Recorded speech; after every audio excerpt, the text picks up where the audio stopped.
12-Sided Stories is for mature audiences and often deals with topics that may be difficult for some listeners. Discretion is advised.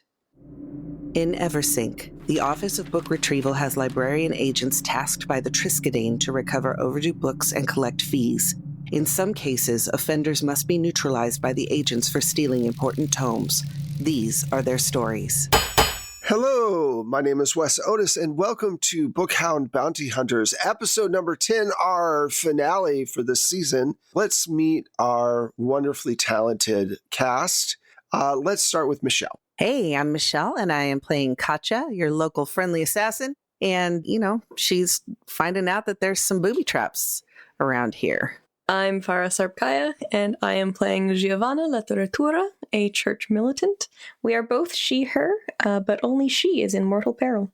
Hey, everyone. I'm Sam, that's Sam with two M's, who will be playing Tisha Valor, our favorite drunken priest who is currently getting drunk with Agent Brad. And when I say with, I mean she by herself and completely ignoring the presence of Agent Brad at this time. I use she, they pronouns, and Tisha uses she, her. Hi, my name is Candace, also around the internet as Candace the Magnificent. My pronouns are they, she, and I am playing the duelist and sometimes mercenary Leo De Silva, also they, she. Before we start, please consider supporting the show through Patreon or on Ko-fi, spelled Ko-fi. Now, on with the show. So, in the last episode, you went back to Giovanna's ancestral home, a large mansion that's decaying, and you found her parents there. The veil between the afterlife and the living world is very thin, and they had made their way back to talk with Giovanna. They offered to protect the city for 8 hours so that you all could get some sleep, but it made them very weak. And so you had to do a prayer to Denari to make sure they could cross back over safely. Tisha helped with that particular prayer, and her wife appeared out of the afterlife to help the parents get back to their rightful place. And there was a very good moment between all three of them, all five of them, where they all spoke for a second. After they left, you all decided to go to Red Pig to do some reconnaissance. Leo snuck into their father's house and took a new cape to be able to do the job and was successful on getting in and out. When you got there, Agent Brad was waiting, said everybody else was waiting. And then Tisha had a vision. She realized Mother Biblia was watching them from behind. She attacked. And of course, our two let's not think, let's run players turned around and ran towards the fire. Meanwhile, Katja left to go check out the room where they believe Enzo is. There was a large clock inside, and she sensed a trap. So she left and went back to find Tisha on her own because the other two had run off to go and find Mother Biblia. Mother Biblia led them to the sewer. When they went down, she had removed her skin, her human skin, to reveal her reptile skin. She is part of the Serpentine Empire, which means she might be over 1,000 years old. And she has several friends with her. So Leo and Giovanna are by themselves in the sewer, faced with this revelation. Meanwhile, Katja and Tisha are up on the street level with Agent Brad, and they don't know what's going on. And that's where we're going to start things. So Katja and Tisha, you're standing there looking at each other, and Brad is like, what should we do? And suddenly Tisha's eyes roll up in the back of her head. Blood spurts out of her nose. She falls to her knees, throws her arms open, and starts to speak in a strange tongue with a lot of S's in it, a lot of snake-like language. Now, you take 3 points of damage from this prophecy hit. And what do you want to do, Katya, as she's having this almost out-of-body experience? I want to grab onto her and just make sure she doesn't hurt herself, like hit her head against anything or whatever. But I don't know that there's anything else I can do. Okay, you grab onto her. Your eyes go into the back of your head. You suddenly go into a trance, and blood comes squirting out of your nose. You take 5 points of damage. Oh no, I'm like, it follows. Oh no. So both of you see the following. You see Leo and Giovanna in the sewer. They are fighting for their lives. They are severely cut with blood oozing out of several strikes. You see Mother Biblia walk up to Giovanna and sink her teeth into her cheek and inject venom into her face. You then see Leo get struck down by 3 swords. This is just one possible future. What do the two of you do when you wake up? I shake my head and I say, this must not happen. This must not happen. And I tell Brad about the trap in the inn to keep people safe because that's a dead end and Enzo can't leave if he's even there, right? Whoever's in there can't leave. And then I look at Tisha and I say, is this what you go through every time? This was much worse. Tisha full on flops over and just barfs everywhere, just all across the ground. Well, I think that answers my question. Pale, clammy, just literally shaking. This is probably the most scared you've ever seen Tisha. Tisha, look at me, Tisha. And she's kind of glazed over still, kind of trying to focus on you. I tap her face. I don't actually slap her, but I kind of tap her face. I go, Tisha, focus. We need to go, and we need to go now.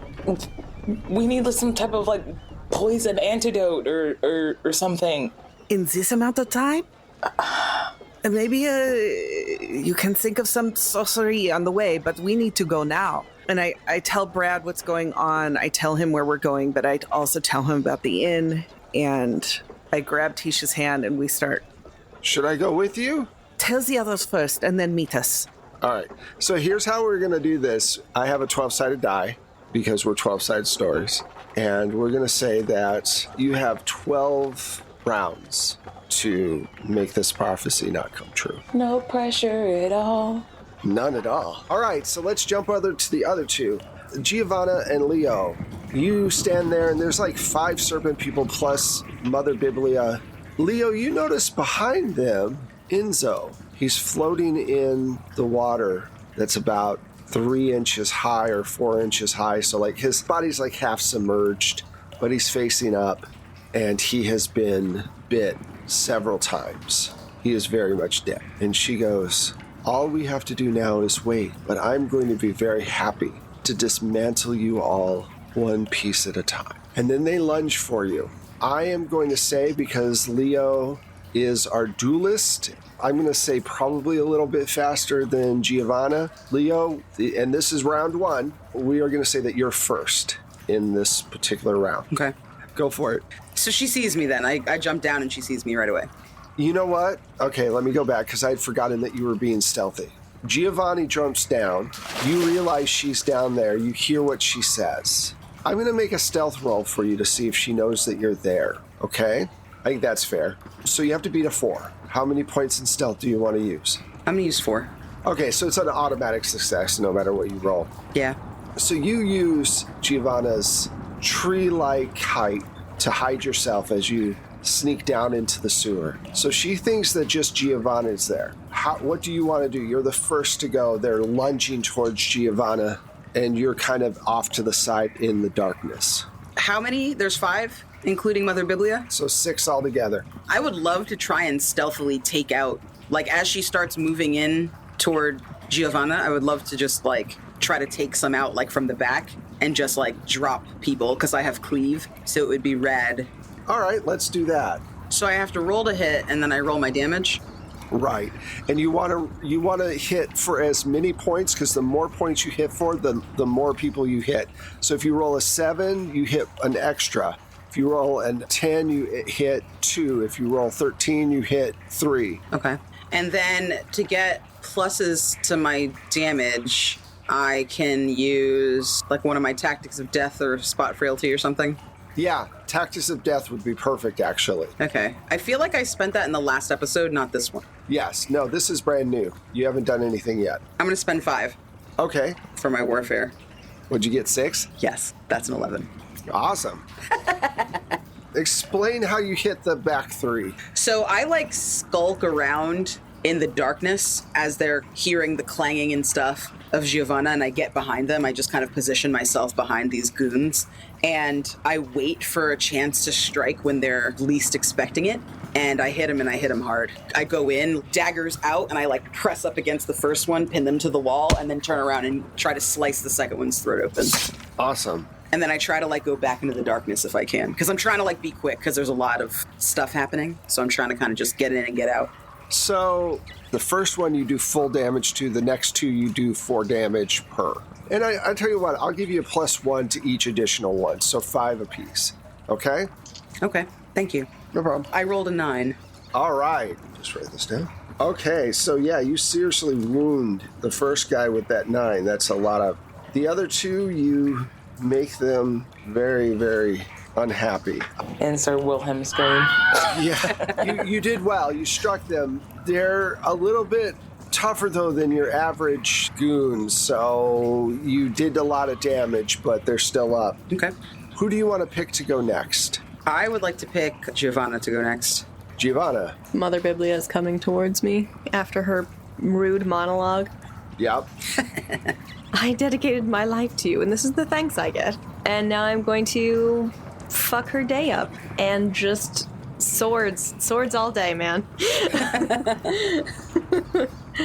Now the goal is to chop her head off, but like I don't think that's gonna happen, but like, you know, I'll do what I can. Do you want to try to spend some kind of extra point to do extra damage? Okay, either spot frailty because that's the logical choice, or trustworthy because I fucking trusted her with everything. And there is so much rage. I am backed by the holy fight of Denari. There's no denying that. God damn it, Wes. Oh, God. 19th level father. Go ahead. With this every day. So perfect. This is my entire Christmas. That was my entire, the last 5 days. Just all, anyway. Emotional trauma and puns. What's the number to beat? Because I'm going to dump so much warfare into this. 4. Okay. And a crit is 3 over, right? 5 over. 5 over. So 4, 5, 6, 7, 8, 9 would be... Basically, if you do a crit, you do max damage. Yeah. So let's go for 4. Oh, it's a 4. That doesn't get me the crit unless I got something extra for my other stuff, or is that a damage situation? That's a damage situation, so you'll roll 2d6. That's a 6. That's a 3. So 9. Nice, 9 points. All right. All of my rage. All of my rage. All right, cool. Tisha always misses the hots in like battle, like the hotness of battle. And she always comes in on the back end. Everyone's destroyed. It's like, damn it, I missed it again. So I'm going to say that you, Brad, and Katya find the grate, open it up, and you hear the clattering, and you go down. Giovanna, who do you want to pick next to go? I will go for Katya. Okay, so I drop in and I see what's happening, and I want to start throwing some daggers at Mother Biblia.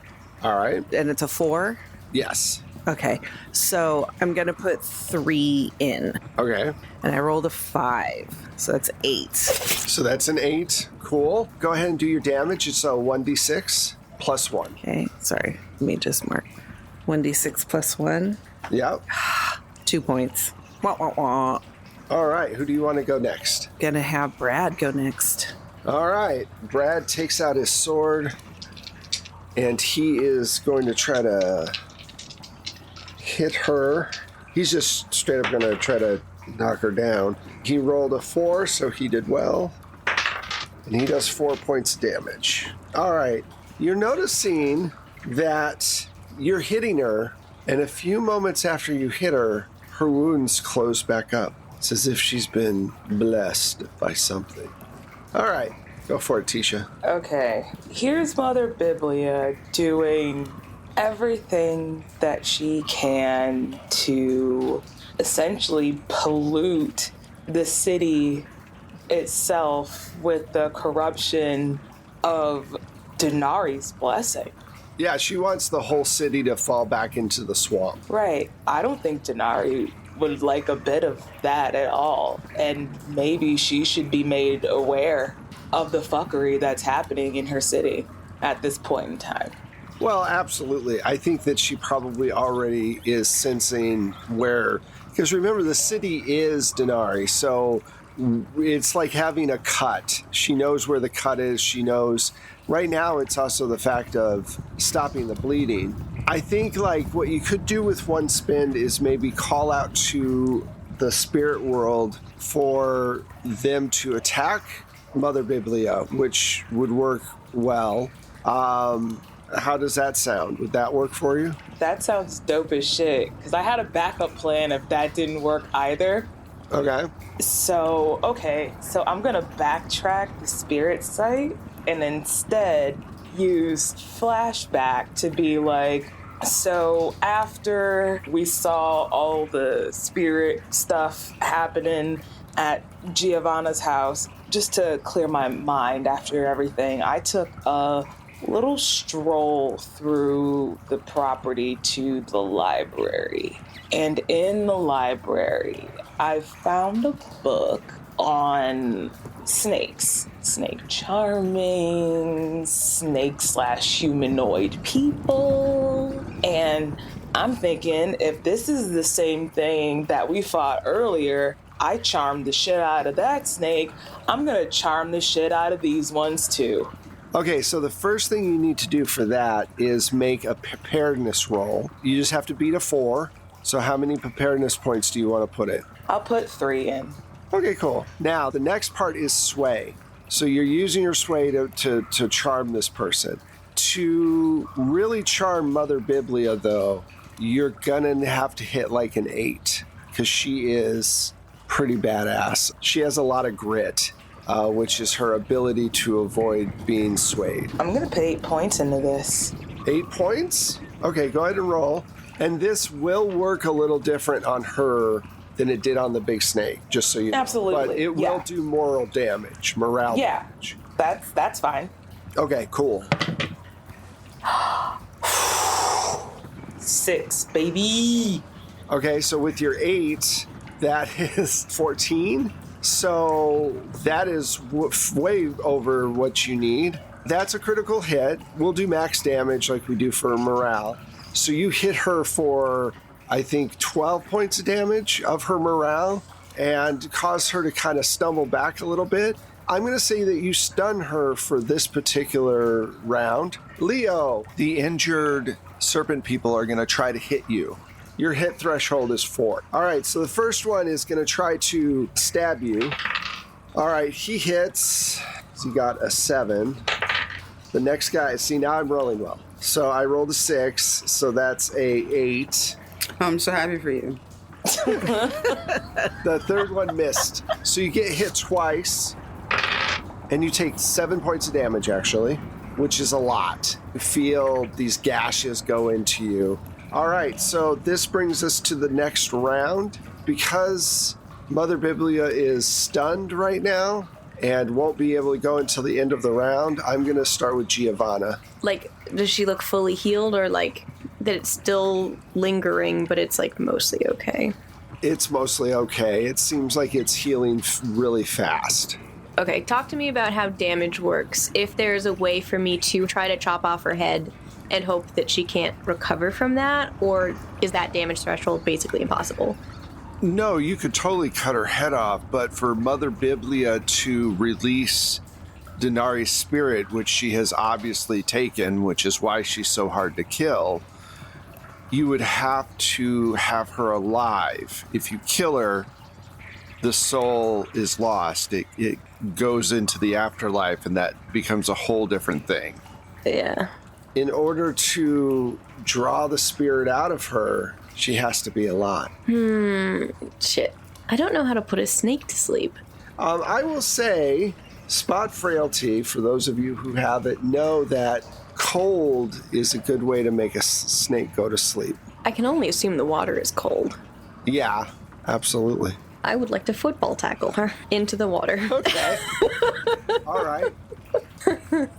What is up with you and following snakes in the water? I'm so confused.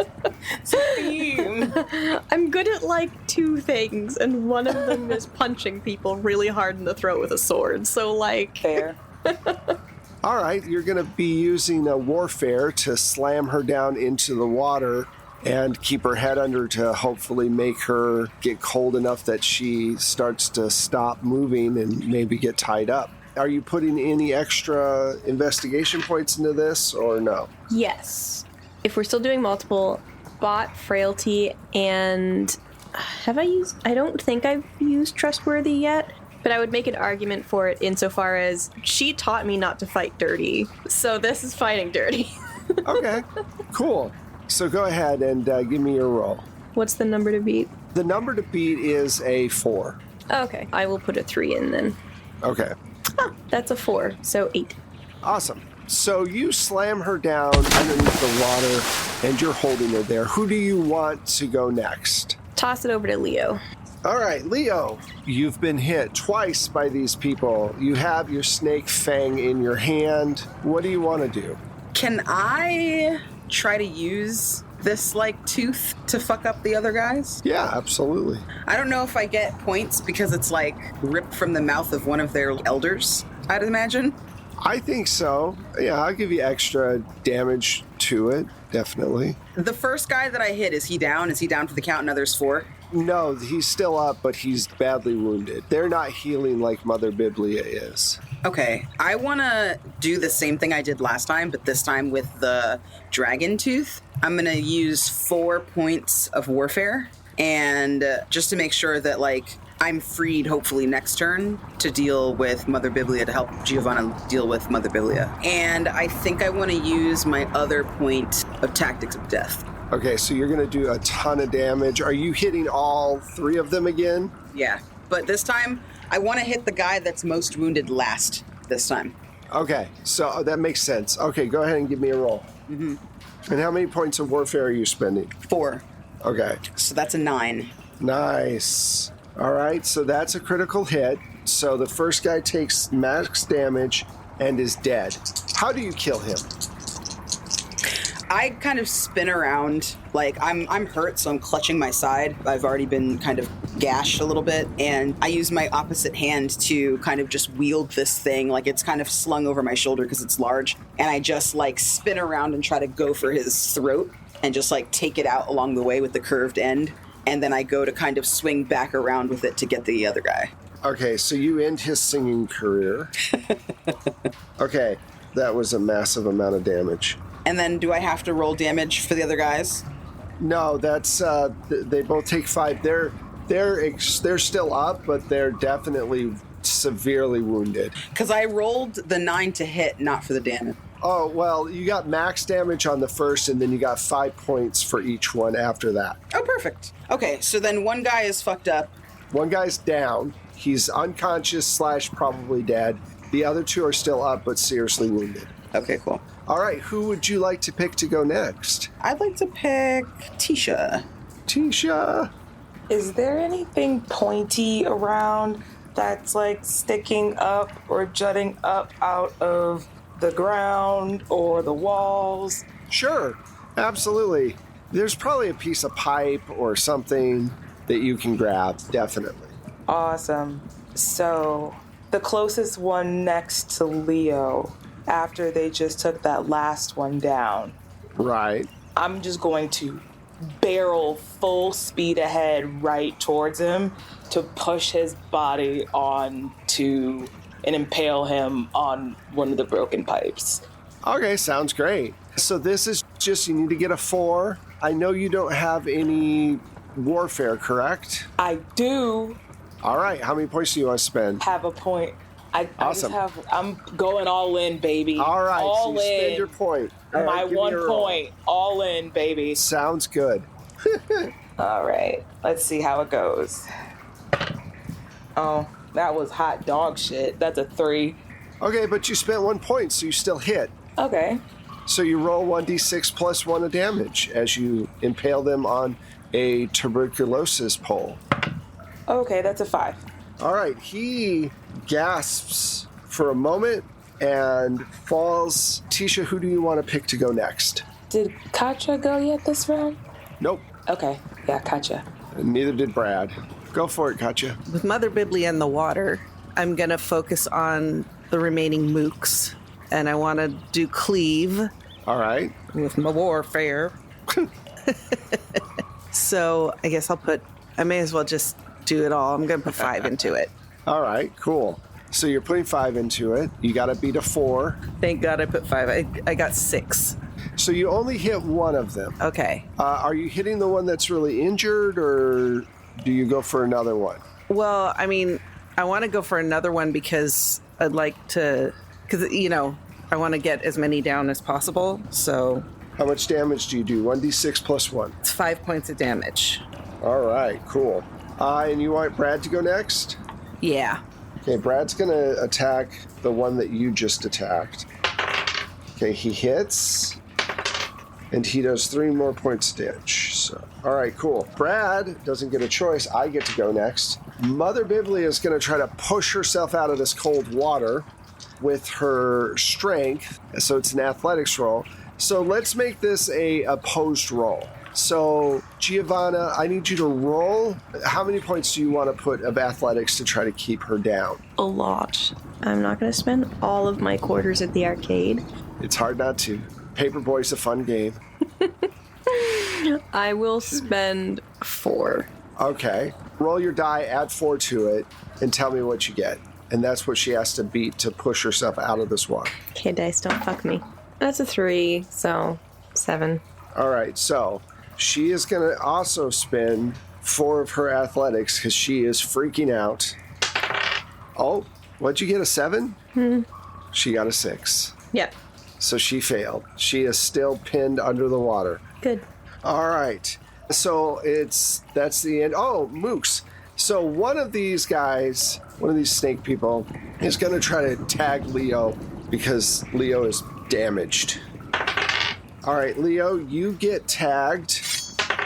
You take 1 point of damage, so not a lot. I'm still in the green, but just barely. Yeah, they're trying to take you down. Now, just as a refresher, I believe, let's see, we have 2 of them are down, 2 of them are severely injured, and 1 is still relatively fresh. I will pick Leo to go first. Leo, what do you want to do? The one who's fresh, I'm going to go ahead and try and hit him one more time.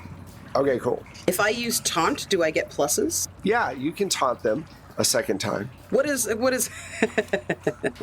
What about command? Command is more like you have your allies, right? Ordering people to do stuff. Okay, then I'm going to use taunt. Okay. I have no points in warfare. Okay. If you use taunt, if you spend a point of taunt, you get a +2. That's an 8. Awesome. Okay, so you strike really hard, and you're striking which one? Whichever one is fresh. The one that's fresh? Okay. Yeah. You strike him, and because you use taunt, I'm going to give you a kind of an exploding die situation where you one-shot him. How do you kill him? I'm there and I'm like really hurt at this point. Like I'm bleeding out and he just tagged me. And I kind of turn around at that final kind of blow. And I just kind of let go of all of the kind of training and kind of classy dancing duelist moves that I have. And I go like full mercenary and I just run at him with this fang and lodge it in his stomach. And then when I get up to him, like I push it upward into his chest and like look in his eyes as I'm like bleeding my blood everywhere. Say full mercenary again, because your microphone did a weird thing. Oh, I go full mercenary, and I stab him. Nice. Gut that mook.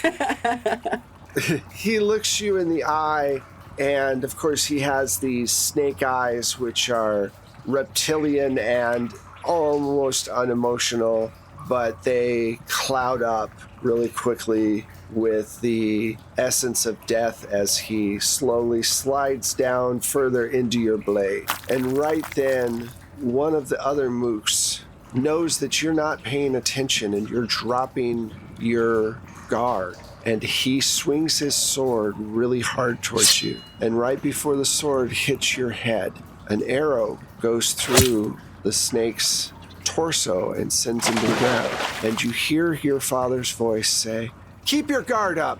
What are you doing?" And you see at the end of the hallway, your father. "Why are you bringing my cape into a sewer, for Christ's sake?" My regrets, signore. I'm trying to do you proud. Stop talking and fight. Yes. And I brandish my one poisoned dipped blade and my gigantic monster fang, and I kind of like show it off to him for a second before I kick the guy in the face. Okay. So I'm going to say that with your flurry of, oh shit, Dad's watching, I don't want to disappoint, you're able to knock out the rest of the mooks. They fall to the ground, and Giovanna's got her foot right on top of Mother Biblia. I'm going to say that you all can now bind her and pull her out of the sewer. Your father comes up to you and goes, "You did not think I'd noticed my capes had been askew when I went into my room?" I confess, Papa, I was in a hurry, but I tried to be as careful as I could. I'm sorry. Child, I understand. It's just I'm old, and anytime I can see my lovely child, I would like to say hello, of course. Yes, as you can see, it was quite the emergency. I mean, Giovanna, she's doing a fine job, but two is always better than one. Well, you have it under control now. You've done a good job. As always, I'm proud of you. Now, get out of the sewer before the fabric of my clothes start to pick up all that smell. And make sure you come by for dinner in a couple of days, or I will find you. Yes, signore. I won't make that mistake again. And I give him a little peck on the cheek. He taps you on your shoulder and disappears down the way that he came. All right, so you have her bound. You head over to the island where the sorcerers are waiting. They have the book. They have all of the different things to go on. Here's the deal. So this is a ritual, and it requires a lot of points, and it's going to make Giovanna want to hurl because it's everything that she hates. Basically, you're going to be ripping the soul out of Mother Biblia and putting it back into the book. I'm going to say you're each going to help, so you're going to each give a +1 to the sorcerers to get a +4 while they're doing this ritual. I'm going to make you all roll to see whether or not the ritual works, so that way if it doesn't, you can't blame me. The hit that you want to get is a +8, so they have a +4, so that means that they have to roll at least a 4 for this to work. Now, who gets to roll? Well, Michelle, you're 1, 2. Farah, you're 3, 4. Actually, I need an 8 for this, don't I? Math hard. Sam, you're 5, 6, and Candace, you're 7, 8. So we'll see who's going to roll this. This is kind of appropriate. Sam, because you're the prophet, it makes the most sense. I fucking knew it. That's just the way my life turns out. I was just... Exactly. So for this to work, you need to roll at least a 4. Okay. Or something horrible is going to happen. Can I put something of mine in it or no? Nope, it's a straight up roll. Flat roll. Flat roll. No whammies, no whammies, no whammies. 6. Yeah, awesome. Yeah. Hell yeah. So, Shout outs to the Abria merchandise. through corruption, which is so anti-Denari, you save Denari, her spirit is sucked from Mother Biblia, and by doing so, she ages rapidly, and she suddenly becomes several thousand years old to the point where she just becomes dust and then flitters into the wind away. And the book suddenly has all of the writing in it, and you can feel the presence of the goddess in it.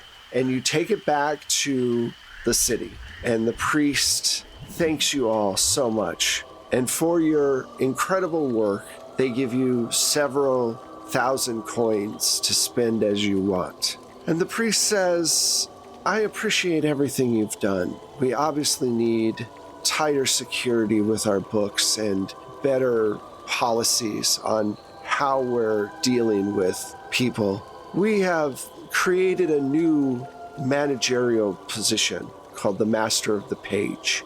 We have picked one of our most trusted librarians from our different libraries to take up this position. He will be your contact, but unlike Mother Biblia, he has been vetted much better and knows that we will be watching closely.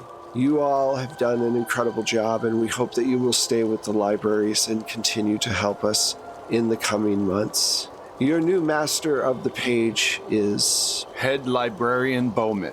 And this man walks out. He's probably in his 50s, a little, peppered hair and a mustache with little bifocals on, a librarian to the core. And he says, hello, I've heard so much about you, and I look forward to working with all of you. I've been told that you saved the city. I'm very impressed. And you all make your way back to the library with your gold. And that is where we're ending season 1 of Bookhound Bounty Hunters. Yay! Right before. I just thought about it right before. It's like we all clapping, and it's like a little Marvel cutscene. All of us, and we're sitting around the table, drinking tea and counting our gold. It's all in little stacks on the table. And Tisha just turns over to Giovanna and Katya and goes, so what's this about this burlesque house I keep hearing about? That's a great post-credits scene. I love that. Yes. Let's find out where all of these incredibly talented people are. Let's start with Candace. Hello, everyone. I am Candace, and I have been Leonarda Leo De Silvo. It has been a pleasure playing them for you. You can find me at That Candace Girl on Twitter, or at Candace the Magnificent. That's Candace, Candace, the Magnificent, pretty much everywhere else, like YouTube, Twitch, and Instagram. Yes, Instagram. You can find me at a variety of places, so just keep an eye out on social media. I'll be on Among the Stacks, which you can find on Spotify, the Barely Bookish podcast, also on Spotify. Howdy, howdy, everyone. I have been Sam. I will always be Sam with 2 M's. And I have had the pleasure of playing our favorite drunken prophet, snake charmer, sad girl, Tisha Valor. You can find me on the interwebs at Lust for Life X. That's LustForLifeEX.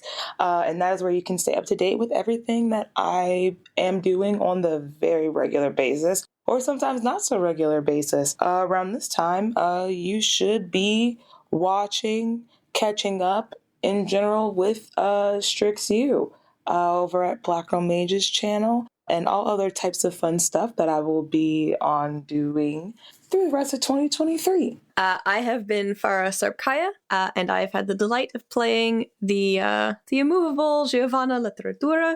You can find me at Farrakaya on all the social medias. You can also find me over at Crossroad Games, and depending on when you're listening to this, on Love Windcraft's Beasts of America, and many other places. So hit me up on the socials to see what I'm doing. Hey, I'm Michelle, and I have been Katya throughout this adventure and had a blast. And you can find me on the socials at Michulu. That's Michulhu. You can also find my music and Wes's amazing sound effects if you subscribe to the Plate Mail Games catalog through the BattleBards app. Awesome. And I'm Wes Otis. You can find me at Plate Mail Games on Twitter. You can find the show at 12-Sided Stories, the number 12-Sided, and then Sided Stories on Hive, Twitter, Facebook, Instagram, Post.News. We are all over the place. So if you don't like the Bird app, we are other places as well. The best place to find us, though, is on Discord, where we can talk about games, we can talk about the show, you can ask questions, all that good stuff. If you want to support the show, follow us over on Patreon or Ko-fi, become a subscriber. That helps a ton. If you wanted to give us a shout out on your favorite social media, that's good. Or give us a review on your preferred platform. Thank you so much for listening to this season. So until next time, we'll talk to you later. Bye. Bye.